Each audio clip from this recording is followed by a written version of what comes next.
La chose suivante que vous allez faire, qui a rapport avec le premier chapitre, c'est des systèmes d'équations. Les systèmes d'équations, l'idée c'est que vous devez trouver l'endroit où deux droites se croisent, donc un point commun quand il y a deux droites. Mais ça ne veut pas dire que parce qu'il y a deux droites, il va y avoir un point commun. On a trois scénarios. Scénario 1 ici, 2 et 3. Donc, si les deux droites ont un point commun, euh, donc si elles sont séquentes, si elles se croisent, elles vont avoir juste un point en commun.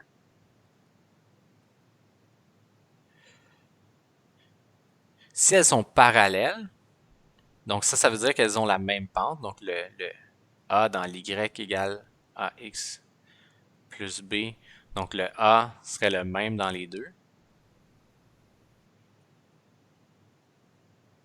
Sans que ça soit la même équation, on a deux droites qui sont parallèles, on aura zéro solution à notre système d'équations. Puis l'autre scénario, c'est si les droites sont superposées. Donc si la jaune et la verte sont la même, ça voudrait dire que l'équation serait aussi la même. Donc les deux Y auraient, dans le fond, ça serait la même équation.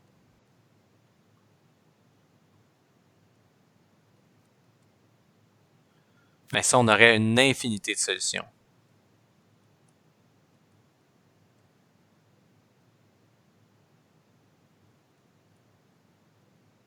Il faut absolument, c'est sûr que c'est une infinité de solutions parce qu'évidemment, la droite, elle continue vers l'infini dans un sens, vers l'infini dans l'autre sens.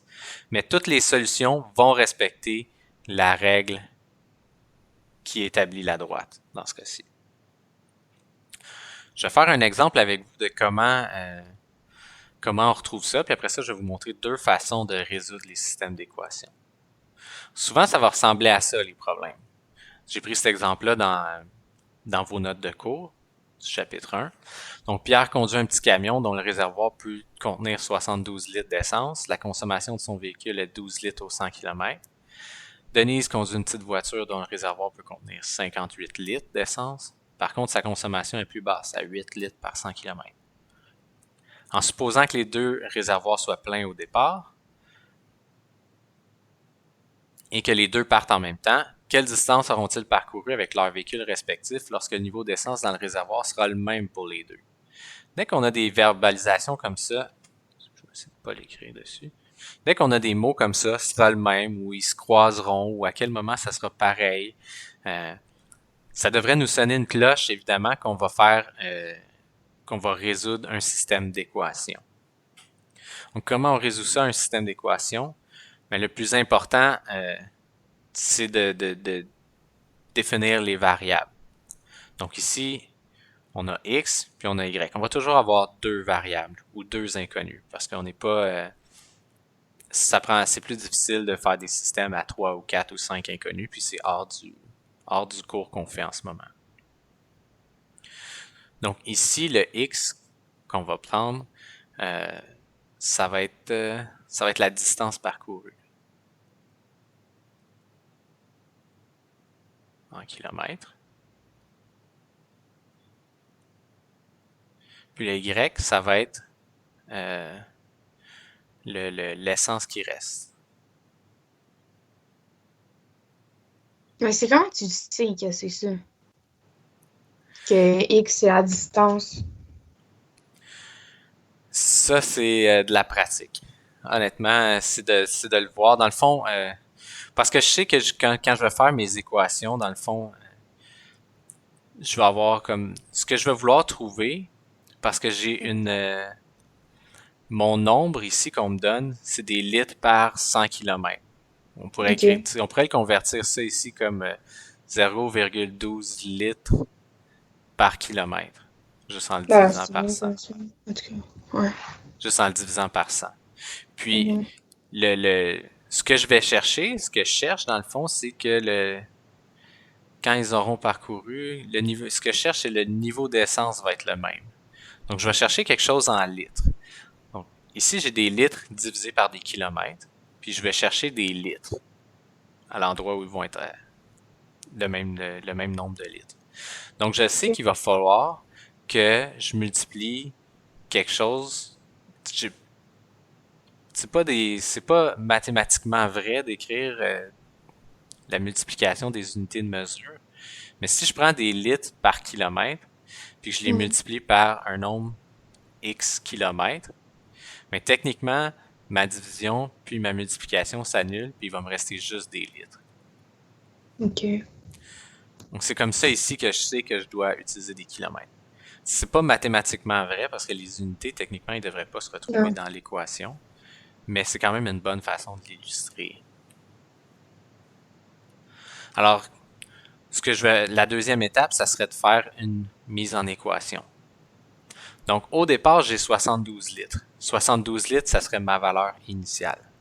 Puis, 12 litres par 100 km ou 0,2 litres par kilomètre. Je vais le transformer en kilomètres pour que ce soit plus précis, mais ça pourrait fonctionner quand même en centaines de kilomètres. Ça ferait juste une réponse sous une forme comme à coût de 100 km.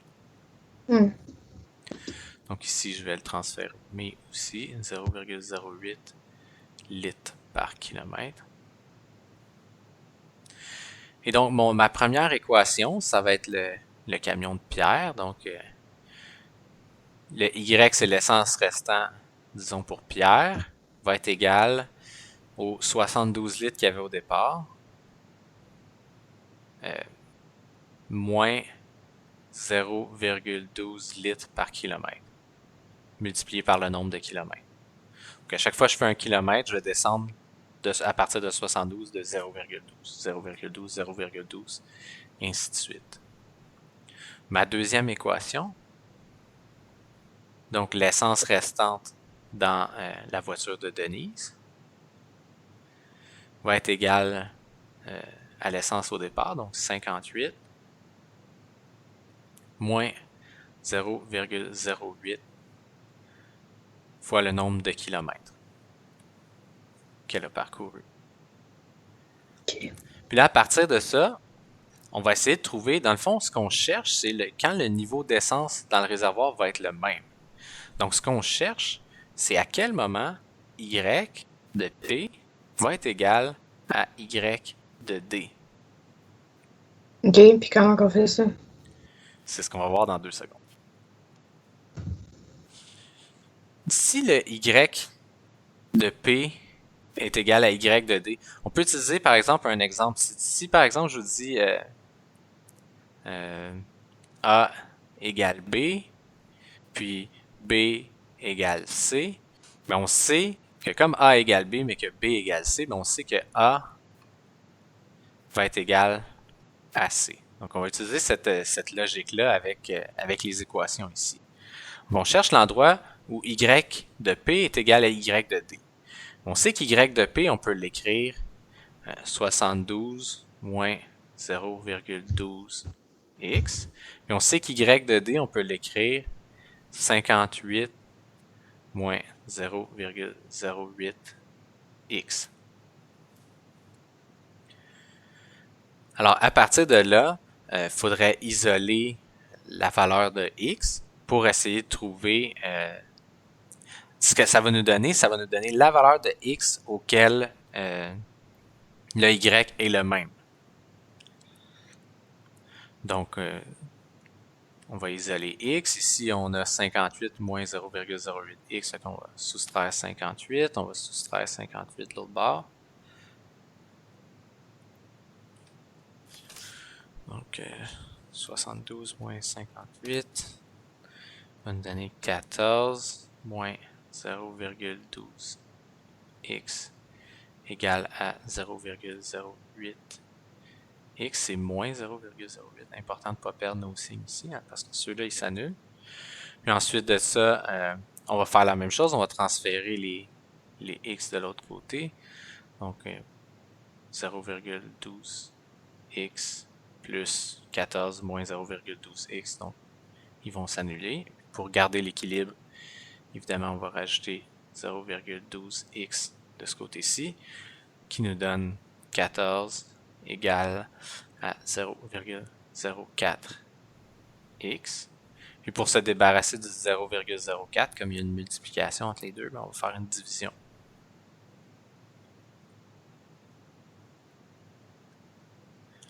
Donc 14 divisé par 0,04, ça va nous donner 350 égale à x. Donc au 350e kilomètre, il devrait avoir la même niveau d'essence dans les deux voitures. Ce qu'on peut faire, c'est qu'on peut le tester. Donc, si on le remplace dans la première équation ici. Donc, on fait y égale à 72 moins 0,12 multiplié par 350. Ça, c'est juste de le faire sur la calculatrice.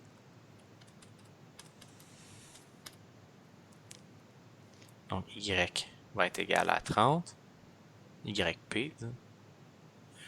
Puis, on va prendre l'autre. YD égale 58 moins 0,08 fois 350. 58 moins.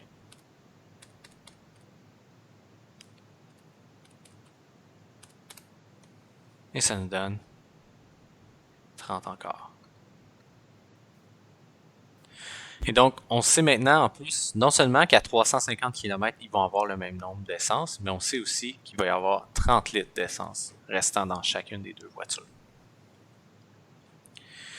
Ça, c'est une des premières. Il vous montre dans vos notes 3 façons de faire ce type d'opération-là. La première, c'est de faire des mètres égal à égal, donc de dire que ton y, si les deux y doivent être égaux, alors forcément les deux équations doivent avoir un x qui a une valeur pareille.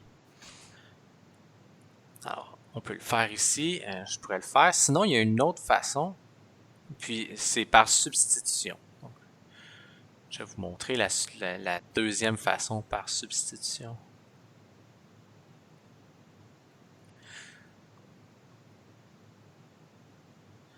L'autre, c'est la comparaison.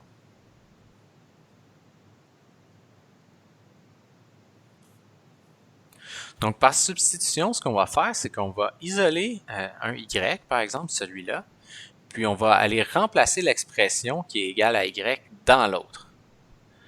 Donc, on va commencer par isoler y. Si j'ai moins 2x plus y égale moins 3. Quand on vous demande de comparer des équations qui sont sous cette forme-là, c'est important de la remettre, dans le fond, sous la forme canonique ou la forme d'une fonction, donc d'avoir y égale à quelque chose. Mais on n'est pas obligé de le faire pour les deux équations, si on y va par substitution. Ici, ce qu'on va faire, c'est qu'on va ajouter plus 2x des deux côtés. Plus 2x moins, on va pas besoin de remettre un plus là. Plus 2x ici. Alors, ces deux-là vont s'annuler, puis on obtient y égale à moins 3 plus 2x. Et là, on a l'autre équation qui est 5x plus 4y égale 14. Mais on sait, ce y-là, on sait que il va avoir la même valeur que ce y-ci. Et on sait que ce y-ci, il est égal à moins 3 plus 2x. Et donc, ce qu'on va faire, c'est qu'on va venir substituer. Est-ce que vous m'entendez toujours bien? Oui. OK. Juste que ça vient de m'avertir que ça laguait un petit peu. Donc, ce qu'on va faire, c'est qu'on va venir substituer cette partie-là à la place du y. Donc, on va obtenir 5x plus 4. Puis à la place du y, on va mettre le moins 3 plus 2x égale à 14. Il s'agit de le développer. Donc, par distributivité de la multiplication sur l'addition, on va avoir 5x plus 4 fois moins 3, ça va être moins 12. Plus 4 fois 2x, ça va être plus 8x égale à 14. 5x plus 8x, ça nous donne 13x. Là, on va faire plus 12 de chacun des côtés pour se débarrasser du moins 12 ici. Plus 12. Ici, ils vont s'annuler. On va avoir 13x égale à 26. Qu'on peut diviser par 13. Diviser par 13. Donc, x égale à 2. Puis ensuite de ça, ben, on remplace, on prend cette valeur-là de x. Si on vous demande, par exemple, la coordonnée du point de rencontre des deux droites, on prendrait le x puis on ferait juste le mettre dans n'importe quelle des deux équations pour obtenir la valeur de y quand ce x-là à ce x-là. Sinon, par la comparaison, ben si on a déjà fait le travail ici sur la première, donc on a y égale à moins 3 plus 2x. C'est un autre exemple de la même chose que je viens de faire juste en haut. Il faudrait travailler sur l'autre parce que 5x plus 4y égale 14, ben ça ne nous permet pas de comparer juste les valeurs de y. On va faire 5x plus 4y égale 14. Comme on va vouloir avoir le x, le y tout seul, ben on va faire moins 5x. Moins 5x. Ici, ils vont s'annuler. 4y égale à 14 moins 5x. On va diviser par 4. Bien important quand on fait une division, c'est de tout prendre dans la division. Donc diviser par 4. Ou de s'assurer de diviser chacun des nombres. Donc chacun des membres du binôme ici. Donc on pourrait faire diviser par 4 et diviser par 4 sur les deux. Les deux façons, ça fonctionne. Donc ça nous donnerait y égale 14 quarts. On pourrait le simplifier, mais c'est pas super crucial. Moins 5 quarts. Puis là, à partir de là, on pourrait refaire comme on faisait au départ. Donc, comparer le y, on peut dire le y2 au y1. Et donc, on aurait... je vais juste faire... Désolé, là, je vais vraiment vite, mais j'essaie de vraiment en voir le plus possible pour vous aider, pour t'aider, Liani, pour ton examen de lundi. Donc ici, on aurait moins 3 plus 2x égale à ce qu'on vient de trouver, 14 sur 4, parce qu'on compare y1 avec y2. Puis il s'agit juste de le résoudre. Donc on pourrait faire... ça, on peut garder les x positifs, donc on va faire plus 5x sur 4, plus 5x sur 4. Ici, ils vont s'annuler.